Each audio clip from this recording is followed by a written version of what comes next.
ഇതിൽ വന്നൊരു വ്യത്യാസം കുര്യൻജി എന്ന് പറയുന്നത് അങ്ങ് നേരത്തെ ചൂണ്ടിക്കാട്ടിയ പോയിന്റ് ഒന്നുകൂടി, അതായത് രാഷ്ട്രത്തെ ചൊല്ലി എൻ്റെ ഭാരതം എന്നുള്ള അഭിമാനത്തോടു കൂടി പറയാൻ കഴിയുക.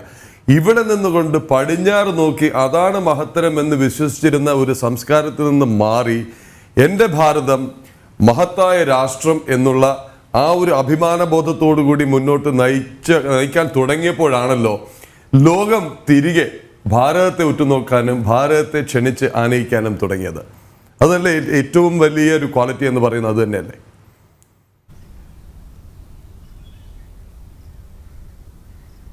തീർച്ചയായിട്ടും എന്നെന്നും നിലനിൽക്കാൻ പോകുന്നത് തീർച്ചയായിട്ടും രാഷ്ട്രമാണ്. അത് ഒരു തുടക്കമാണ്, നേരത്തെ ഉണ്ടായിരുന്നതാണ്. ഭാരതം ഇതേ രീതിയിൽ ഈ മഹത്വങ്ങളുമായിട്ട് ഇവിടെ ഉണ്ടായിരുന്നു, സഹസ്രാബ്ദങ്ങളായിട്ട് ഇവിടെ ഉണ്ടായിരുന്നു, എല്ലാ കാലഘട്ടത്തിലും ലോകം അംഗീകരിച്ചിരുന്നു. പക്ഷേ ഈ ഇടയ്ക്ക് നമ്മളെ സംബന്ധിച്ചിടത്തോളം മറ്റുള്ള രാജ്യങ്ങളുടെ മഹത്വം പാടിപ്പുകഴ്ത്തുക എന്നുള്ളൊരവസ്ഥയിലേക്ക് മാറിയിരുന്നു. അതല്ല, നമുക്കത് സാധിക്കും, അവരെക്കാൾ സാധിക്കും എന്നുള്ള ബോധ്യമുള്ള ആശയത്തിൻ്റെ അടിസ്ഥാനത്തിൽ പ്രവർത്തിക്കുമ്പോൾ തീർച്ചയായിട്ടും അത് ഉൾക്കൊള്ളാൻ സാധിക്കും, അത് ലോകത്തെ കൊണ്ട് അംഗീകരിപ്പിക്കാൻ സാധിക്കും. ഇപ്പോൾ തീർച്ചയായിട്ടും നരേന്ദ്രമോദിയുടെ വ്യക്തിത്വവും അദ്ദേഹത്തിൻ്റെ ആശയവും രാഷ്ട്രമെന്ന സങ്കല്പവും തീർച്ചയായിട്ടും ഈ ഭാരതത്തെ ആ ലോകതലത്തിലേക്ക് ലോക നേതാവായി, നമ്മൾ ഒരിക്കലും ആ രീതിയിൽ പോലീസുകാരനെന്നും പറയുന്ന ഒരു രാഷ്ട്രമല്ല, ലോകത്തിൻ്റെ അംഗീകാരം പിടിച്ചുപറ്റുന്ന, ലോകം ബഹുമാനിക്കുന്ന, അംഗീകരിക്കുന്ന, ലോകം ഒരു ഗുരുവിനെ പോലെ കാണുന്ന ഒരു രാജ്യമായിട്ട് ഭാരതം മാറുന്ന ഒരവസ്ഥയിലേക്ക് മാറിയിരിക്കുകയാണ്. അത് ആർക്കും നിഷേധിക്കാൻ സാധിക്കില്ല. ലോക ജനങ്ങൾ നരേന്ദ്രമോദി എന്താണ് പറയുന്നത് എന്ന് ശ്രമിക്കുന്നുവെങ്കിൽ, അതിന് കാതോർക്കുന്നുവെങ്കിൽ അതിൻ്റെ പിന്നിൽ ഈ രാഷ്ട്രത്തിൻ്റെ ശക്തിയാണ്. ആ രാഷ്ട്രത്തിൻ്റെ ശക്തി ലോകത്തെ അദ്ദേഹം ബോധ്യപ്പെടുത്തിയത് കൊണ്ടാണ് അത് സാധിക്കുന്നത്. അത് ഇനി എന്നെന്നും നിലനിൽക്കുക തന്നെ ചെയ്യും. ഒരു തലത്തിലേക്ക് എത്തിക്കഴിഞ്ഞാൽ അത് തീർച്ചയായിട്ടും നിലനിൽക്കുക തന്നെ ചെയ്യുമെന്നുള്ള കാര്യത്തിൽ യാതൊരു സംശയമില്ല. അതെ, അതോടൊപ്പം ശ്രീ ജോർജ് കുര്യൻ, പോകാൻ സമയമായി എന്ന് പറയുന്നു. വലിയ തിരക്കിനിടയിലാണ് ചേർന്നത്. രണ്ട് കാര്യങ്ങൾ, നമ്മെ സംബന്ധിച്ച കാര്യങ്ങൾ അങ്ങയോടല്ലാതെ ആരോട് ചോദിക്കാം. അതെ അതെ, ചില രാഷ്ട്രീയ വിമർശനങ്ങൾ വരുന്നുണ്ട് വയനാട് ദുരന്തവുമായി ബന്ധപ്പെട്ട്. അതായത് കേന്ദ്രം കൈമാറാം എന്ന് പറഞ്ഞു. അത് വരാനുള്ള കാരണം എന്ന് വെച്ചാൽ വലിയൊരു കണക്കുകൾ പുറത്തു വരുന്നുണ്ട് കുര്യൻജി. മൃതദേഹങ്ങളുടെ സംസ്കാരത്തിന് 2.25 കോടി, വോളണ്ടിയർമാരുടെ ഗതാഗതത്തിന് 4 കോടി, വെള്ളക്കെട്ട് ഒഴിവാക്കാൻ 3 കോടി, സൈന്യത്തിൻ്റെ വോളണ്ടിയർമാരുടെയും താമസ സൗകര്യത്തിന് 15 കോടി, ദുരിതാശ്വാസ ക്യാമ്പിലെ വസ്ത്രങ്ങൾക്കായി 11 കോടി, ഇങ്ങനെ ചെലവാക്കിയ കണക്കുകളുടെ സർക്കാർ ഉത്തരവ് പുറത്തു വന്നിരിക്കുകയാണ്. അങ്ങയുടെ ശ്രദ്ധയിൽ ഇത് പെട്ടിരുന്നോ? അല്ല, എനിക്ക് പറയാനുള്ളത്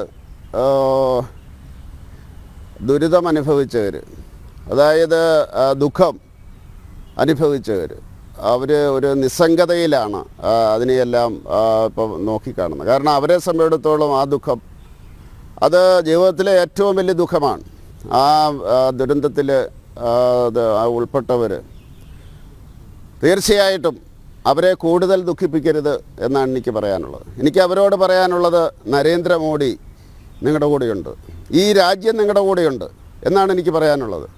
കാരണം അതുണ്ടായ സമയത്ത് അതേ സമയത്ത് തന്നെ ഉണർന്നിരുന്നു കൊണ്ട്, ഏതാണ്ട് 2 മണി 3 മണി മുതൽ ഉണർന്നിരുന്നു കൊണ്ട് 4 മണിയായപ്പോഴത്തേക്കും എല്ലാ ഫോഴ്സിൻ്റെയും മൂവ്മെൻറ്റ് ഉറപ്പാക്കിക്കൊണ്ട് രാവിലെ ഇങ്ങോട്ട് കേരളത്തിൻ്റെ മുഖ്യമന്ത്രിയെ വിളിച്ചിട്ട് എല്ലാ കാര്യങ്ങളും ചെയ്ത പ്രധാനമന്ത്രി നിങ്ങളുടെ കൂടെയുണ്ട്.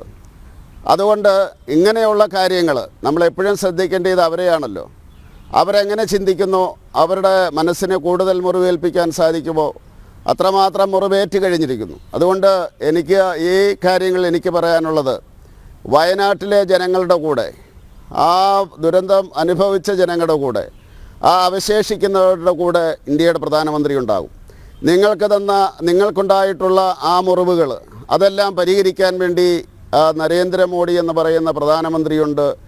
നിങ്ങളുടെ മനസ്സ് അദ്ദേഹത്തിൻ്റെ കൂടെയാണെന്ന് എനിക്കറിയാം, അദ്ദേഹത്തിൻ്റെ മനസ്സ് നിങ്ങളുടെ കൂടെയാണ്. അതുകൊണ്ട് ഇങ്ങനെയുള്ള കാര്യങ്ങൾ ഒരിക്കലും അവരെ ബാധിക്കില്ല എന്ന് ഞാൻ ഉറപ്പ് തരികയാണ്. ബാക്കിയുള്ള രാഷ്ട്രീയ കാര്യങ്ങൾ അത് രാഷ്ട്രീയ നേതൃത്വം അതിനെപ്പറ്റി പ്രതികരിച്ച് കഴിഞ്ഞിരിക്കുന്നു. തീർച്ചയായിട്ടും എന്നാണ് നമ്മൾ ഇങ്ങനെയുള്ള ഒരു മാനസികാവസ്ഥയിൽ നിന്ന് മാറി വേദനിക്കുന്നവൻ്റെ വേദന മനസ്സിലാക്കിക്കൊണ്ട് ആ സഹജീവിയെ സ്നേഹിക്കുവാൻ എന്നാണ് നമുക്ക് സാധിക്കുക? നരേന്ദ്രമോദിയെ പോലെ എന്നാണ് നമുക്ക് സാധിക്കുക? അവരെയെല്ലാം കെട്ടിപ്പിടിക്കുവാനും അവരുടെയെല്ലാം വേദനകൾ ഏറ്റെടുക്കുവാനും അവർക്ക് വേണ്ടി പ്രവർത്തിക്കുവാനും ആവശ്യപ്പെടുന്നത് കൊടുക്കുവാനും എന്നാണ് നമ്മുടെ സംസ്ഥാനത്തെ ഈ ഭരണ നേതൃത്വങ്ങൾക്കൊക്കെ തന്നെ കലാകാലങ്ങളിൽ വരുന്നവർക്ക് സാധിക്കുക എന്നാണ് ഞാൻ ചിന്തിക്കുന്നത്.